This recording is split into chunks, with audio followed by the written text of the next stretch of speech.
Hello, ladies and gentlemen, and welcome back to the Common Sense Crypto channel. As with you always, this is Rich doing another video today on XRP.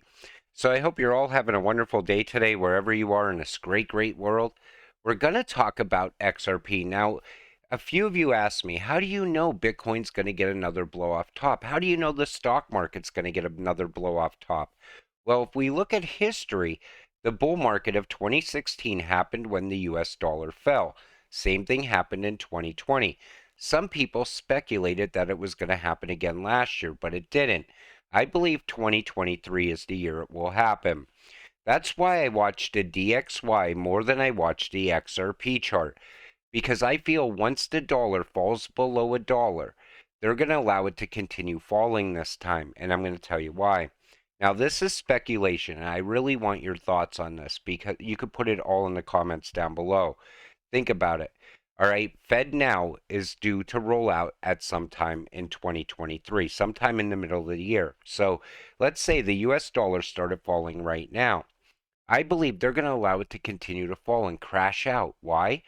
Because under the executive order that Biden signed, it said that a CBDC would not have to go to a vote in an emergency situation. And no one's ever going to vote that CBDC here in the US. They're going to have to create that emergency situation one way or another. So the US dollar plummets. They usher into the new financial system.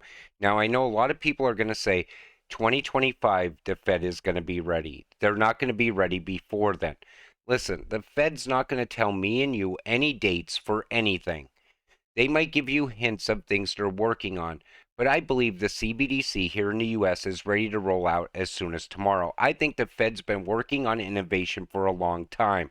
I still believe they're working behind the scenes with Ripple, even though Ripple's tied up in that SEC lawsuit, because we're not going to be left behind in the US as far as innovation. That's just not going to happen, in my opinion. So, what are your thoughts? Does that make sense to you? The US dollar falls, creating an emergency situation to bring in a CBDC. Let me know what you think. So, the Fed is actively involved in dethroning the dollar because they are looking for an exit out of fiat currency, and that's why they are discreetly funneling billions into blockchain technology, XRP. And that's what the Fed wants to happen. It's better for everyone if all the central banks of the world were to go over to a new system, a system that isn't tied to debt, like a level playing field, no more debt throughout the world, a reset. And I feel the Fed is on board with that 100%. So the Federal Reserve will need to strike a balance between inflation and soaring interest rates to avoid a recession in 2023. Now, neither one of these are going to help me or you. If he raises rates, right, it affects all of us. If he doesn't raise rates, inflation is still going to be where it's at right now. People keep saying inflation's absolutely going to get under control in 2023. I believe it's going to take months, if not at least a year, for inflation to actually level out. And on top of that, the country is still going into debt. Look at the $1.7 trillion that they want to spend. The worthless petrodollar, the Federal Reserve, needs to be closed down and let the U.S. Treasury create its own gold or silver backed U.S. currency that is interest free, no more monopoly money. Also, abolish the IRS. I'm in favor of abolishing the IRS. I think they should set one tax rate for everyone throughout the entire country. Most people would agree with that. And again, make the 1% pay their fair share. These people, the richest people, get away tax free. On top of that, I don't think we need the Federal Reserve, period.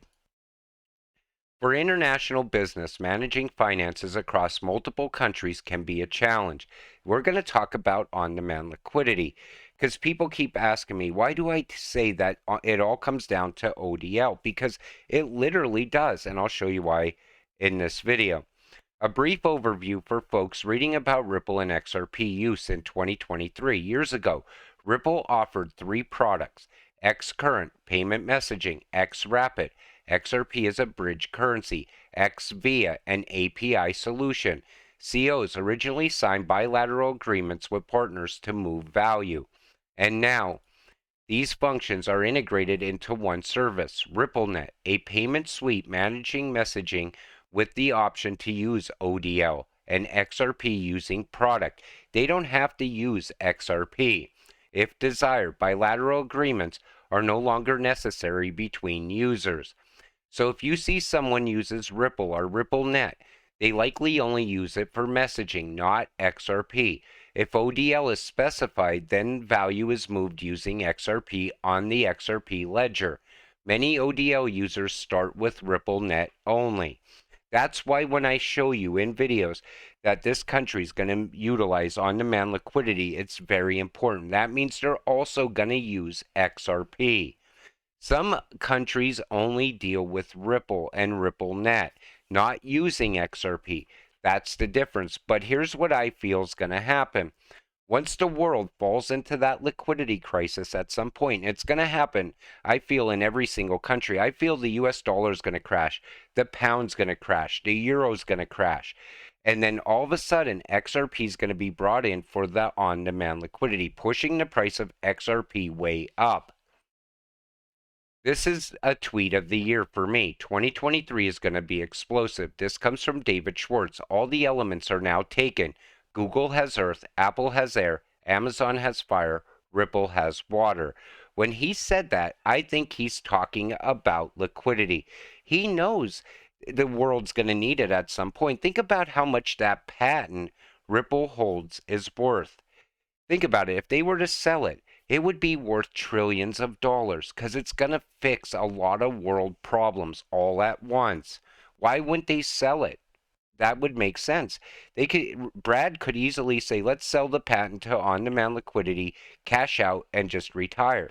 I believe they know it's going to be worth an absolute fortune in the future. Trillions and trillions of dollars.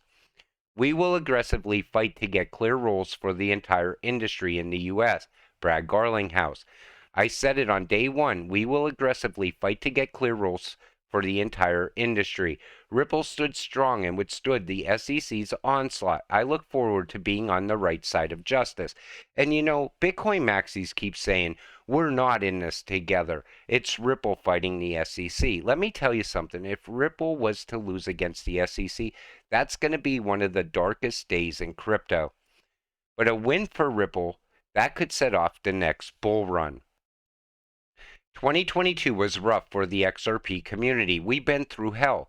As we go into 2023, the financial crisis will certainly accelerate, and the demand for ISO 222 blockchain protocols, XRP, will be necessary to bring relief and stability to the financial sector. That's how important ODL is. It's going to fix all of the world's problems. It's going to wipe away the debt.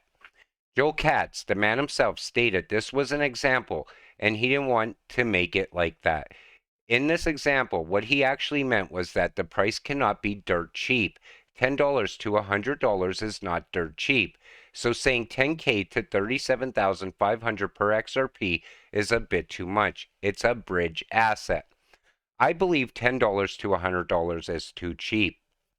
I believe XRP absolutely has to be at least $1,000 per XRP in the future. It's going to be moving a lot of the world's money. Think about it like that.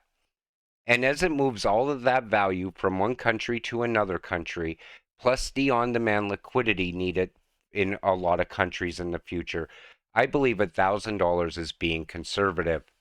Also, XRP price is deeply suppressed by the lawsuit. I think when it ends, the price will go up significantly, since no one will know exactly when that will be. I continue to accumulate, not going to wait for 22 cents, just to watch it go to $5 and miss the opportunity now. And that's the thing, XRP moves very fast when it moves. If you're sitting on the sidelines still waiting for a 22-cent XRP, that might never happen. XRP could definitely go lower for sure. No one knows what the absolute cheapest price will be. My only point was that XRP has dropped 80%. I'm dollar to cost averaging. Not going to wait for a 95% drop versus 80% that may never come. And on top of that, if you're not holding XRP at the time that lawsuit comes to an end, I believe you're not going to get into XRP cheap. I think it's going to easily soar past $5 to $10 easily. And I think a lot of FOMO money is going to come pouring in. On top of that, if XRP gets that regulatory clarity, institutional money is going to pour in as well. Think about it. Bank of America wants to start utilizing on-demand liquidity. They're waiting for the lawsuit to end. I believe other banks are out there waiting as well. A lot of things are going to happen all at once, pushing the price way up. And like I said before, $10 to $100 seems way too cheap for XRP for me. And I still would even hold on to 589 being too cheap in the future. We're starting to see, digital assets actually getting backed by precious metals. We see digital currencies getting backed by precious metals. Look at Russia, what they're doing right now. The rest of the world is going back to the gold standard, meaning there's gonna be a lot of value getting moved. And that's what keeps me thinking that the key to all of this is on-demand liquidity. With that said, I'm going to wrap up this video. I want to thank you all for watching. I appreciate all of you watching. Let me know your opinions on what I said at the beginning of this video, and we'll see you in the next one. Have a great night.